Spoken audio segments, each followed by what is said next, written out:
pleasure to introduce Mr. Zurvan. As Senior Vice President at Godrej and Boyce, Mr. Zurvan oversees the entire manufacturing and distribution operations of Godrej Interio, which has manufacturing footprint from Uttarakhand to Tamil Nadu. He has spearheaded the development of a robust supply chain, which helps achieve Godrej Interio's ambitious growth plan. Mr. Zurvan chairs the Manufacturing Council of Godrej and Boyce, a group of prominent manufacturing leaders dedicated to achieving manufacturing success at Godrej and Boyce through a collaborative environment that promotes, facilitates, and advocates best-in-class manufacturing. Mr. Zurvan is also a member of National Manufacturing Council of Confederation of India. Today, we are honored to have Mr. Zurvan as a guest speaker, and he will talk about sustainable manufacturing in digital age, exploring the synergy of technology and environmental responsibility. So without further ado, let's welcome Mr. Zurvan. Thank you. Good afternoon. So, yes, I am with the Godrej Group, which is a 125-year young group with which I am proud to have been associated for the last 36 years. We are a 1.1 billion consumer base across the globe with a revenue of 5 billion annually and about 54,000 family members. But this is the entire Godrej Group, present globally across 60 countries. We are a very widespread group with a lot of product lines, but I belong to Godrej and Boyce. So out of the lot, it is Godrej and Boyce, Godrej Industries, Godrej Properties. So out of the lot, Godrej Consumer Products, it is Godrej and Boyce which I represent and would be speaking further about. Godrej and Boyce is a diverse, present in 10 industries with a 1.5 billion annual turnover and comparatively 14,000 employees as against the 54,000 which we saw. So what really drives us? We have a very, very detailed, purpose, vision, mission, and value statement that has been put out after much deliberation at the highest level. But I only wish to draw attention to the fact that one of the values is environment stewardship. And the purpose is that whatever progress we do has to be for generation. And in terms of mission, it is all about the customer. So the customer is at the central focus point of all that we think and we act. So moving to our long-lasting commitment for sustainability. Sustainability is a way of life for us at Godrej. Our chairman has been one of the first signatories to the Mission Sustainable Green. We have an appropriate governance structure in place, and we have that appropriate infrastructure in order to fulfill all that we have been talking about. So it's thought, talk, action. So enhancing our environmental sustainability index to create business value, because at the end of the day, yes, we are here for business, but we have to do it, as we just heard, in a way that we do not take away from the mother planet.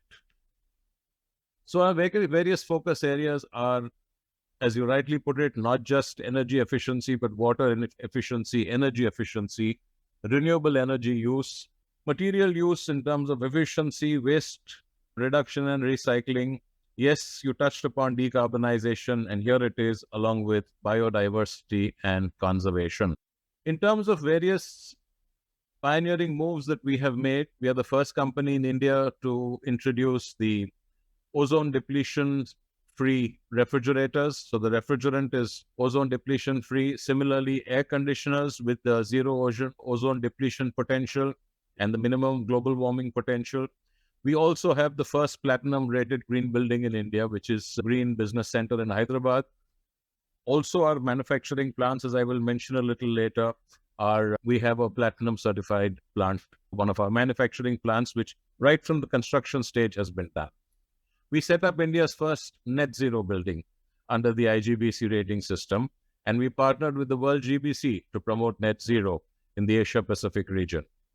And also we have the first recycled concrete block plant that uses construction debris, which becomes landfill and becomes a major problem, and we use it to make building blocks, which then replaces virgin material. So not only does it reuse the material which we would have wasted, but it saves on the fresh draw of material. In terms of, we have the approach, our sustainability approach is what we call good and green. So on one hand, we talk about creating a greener India. We talk about energy, productivity, water, and whatever I just mentioned. But we also talk in terms of innovating good and green products. And I'll briefly say what that is, apart from the social responsibility of employability and community development. Good and green products, green as the name suggests, of course, is green certified, and maybe I'll touch upon that in a bit. Good are products that are targeted to the bottom of the pyramid customers. Today, we have roughly 5,000 crores coming out of good and green products, out of which the good is a much smaller amount. It is the green, which is the large bulk. Moving forward on Greener India, these are our locations across the country. Energy conservation, we have initiatives like enhancing the operational efficiency of the air compressors, the centralized HVAC system, process efficiency equipment, use of low temperature chemicals so that we reduce the amount of heating and the fuel that is required, efficient pumps, motors, hydraulic, fan and vacuum systems, as well as lighting. On terms of water conservation, we see how we can do maximum recycling of water, rainwater harvesting, zero liquid discharge, 100% effluent treatment. So there are times during the monsoons that we do not have to draw any fresh water for months on end because of the kind of rainwater harvesting that is being done. Apart from that, there is waste reduction and recycling, which is inclusive of eliminating toxic waste, hazardous waste material, maximizing the recovery, product stewardship, which is a very important thing where we take responsibility right from the cradle to grave of the product. And rainwater harvesting, of course, I've touched upon. Renewable energy, which is another very high component as far as the energy is concerned. On our low carbon pathway, our approach is to target the double energy productivity. So it's the EP100 to which we are one of the signatories. EP100, for those who may not be aware, there are barely 160 companies worldwide who have signed up for this. And this is something which is now building up and taking momentum. We are one of the signatories to it. So this is how we use technology to reduce the impact. So we, for example, have a two-stage energy efficient air compressor. We conserve energy during no load, intelligent flow controller systems, which incidentally, the control air is one of our brands and our products through one of our business divisions. So not only do we work on this, but we also provide this as a solution to our customers. Use of technology, we have the air conditioning systems, the central air conditioning system, IoT-enabled chiller, auto set point changeover, energy efficient pumps, the fan AHUs, water efficient next gen cooling tower systems. Apart from the water saving, we use timer-based sprinklers in order to keep our solar panels clean. This is done on a periodic system, and then they're wiped clean so that they give the necessary. So it's done 3 times a month, and they give the necessary, maintain the efficacy as far as the power generation is concerned. Data gathering, as was rightly pointed out by the previous speaker, we talk in terms of gathering data using cloud servers and then analyzing this data in order to be able to take smarter decisions based on the inputs that we get from this. So we are able to use power more effectively. We also use producer gas, which is an environmentally friendly fuel, where we use biobriquettes or other biomass through a process called pyrolysis, where it is heated up in an oxygen-starved environment, and we get producer gas, which we fire our ovens for powder coating. These are some of the innovative projects we have. For example, we've got use of heat recovery systems, use of a heat pump. We even use we use flue gases in order to heat and reduce the moisture content of the briquettes in order to be able to get them to fire up more effectively.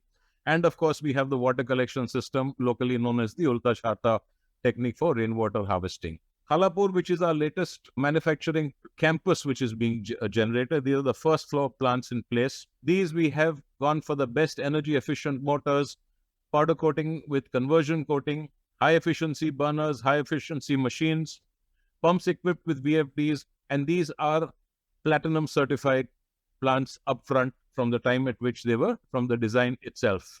Just to give you an idea, these are a couple of the initiatives taken over there. Direct heating for the PT tanks, direct fired ovens. But there again, now for the PT tanks, we've gone into the low temperature chemicals where there is no heating required. So already one stage of development has happened after that. the IE for energy efficiency motors, and the VFD for pumps. In terms of building up the density of powder coating, so we've been able to have the continuous kind of loading bar so that we can come closer and closer and increase the density, thereby improving the energy efficiency and reducing the specific energy content of our manufacturing. Hook stripping from a heating process, we move to a chemical hook stripping process, which takes away the heat factor from it. In terms of good and green products, I've already mentioned to you what the green products are. In the refrigerations, I spoke to you about the appliances. Similarly, where furniture is concerned, moving to water-based glues, moving to low VOC chemicals, so that, if you remember, if you walked into a building where there was fresh furniture and fresh painted stuff, your eyes would water. That factor has gone down. The VOC factor has gone down. These are the recycled bricks that I spoke about. Similarly, we moved to electric forklifts. We make 2,500 forklifts a year. We moved to high efficiency induction motors as part of our product range. I mentioned these to you also in terms of the products that we have, which are solutions that we provide to our customers. So I know we are short of time, so I'm really going to skip this. And I'm just going to touch upon quickly what is the business value due to good and green. We've managed 52% reduction in specific energy use, 60% reduction in specific water use, 111% water positive, 51% hazardous waste reduction, 99.7% diversion from landfill, 9% renewable energy use, and this is very, very small. We know that we have to grow this, and a 50% carbon offset, which has given us a good and green revenue products in the last period, in the last 10 years, has given us 26,000 plus crores of business. We've saved 17.1 million cubic meters of water. So diversion from landfill is there, you see it, 5.8 lakh metric tons. Similarly, the figures are there. I'm not going to run through all of them. You see them up on your screen. These are the kind of savings that have been brought about. So green does pay. There is no question about it. Of course, there are challenges, which I'm sure we will discuss a little later on in the discussion. So this is the kind of waste recycle has been equivalent to 22,000 standard 40 feet containers. 2.2 million homes could be lit with the amount of energy that has been generated, and in terms of the renewable energy, and the wastewater recycle and the rainwater harvest would be suffice for 3.345 million persons for over a year. In terms of our good and green products, we have 699 product certifications, over 110 life cycle analysis, and a revenue contribution of 42%. And we are currently at about a 14,000 crore level. And we remain committed to improving water efficiency, maintaining positive water balance, ensuring zero waste to landfill, and adopting circularity, and conserving and enhancing biodiversity. And we believe it's all about expanding our circle of influence. It's not just us, it is our supplier base. We have 80 GreenCo certified suppliers in our extended family. So this is the journey that we have. This is a view of the mangroves which we have here on our campus, and that meandering water body that you see, that is the way the journey goes on into the future. And this is what we hope to continue seeing and see more of. Thank you. Thank you, Mr. Zurvan, for sharing highlights about sustainable manufacturing in digital age, exploring the synergy of technology and environmental responsibility. We request that delegates and viewers to stay connected with us on our social media handles. OEM Update is available on Facebook, Twitter, and Instagram. You can also download our app from Google Play and App Store. With this, we want to announce the closing of today's session. Request you to stay tuned for more such sessions. Thank you and goodbye.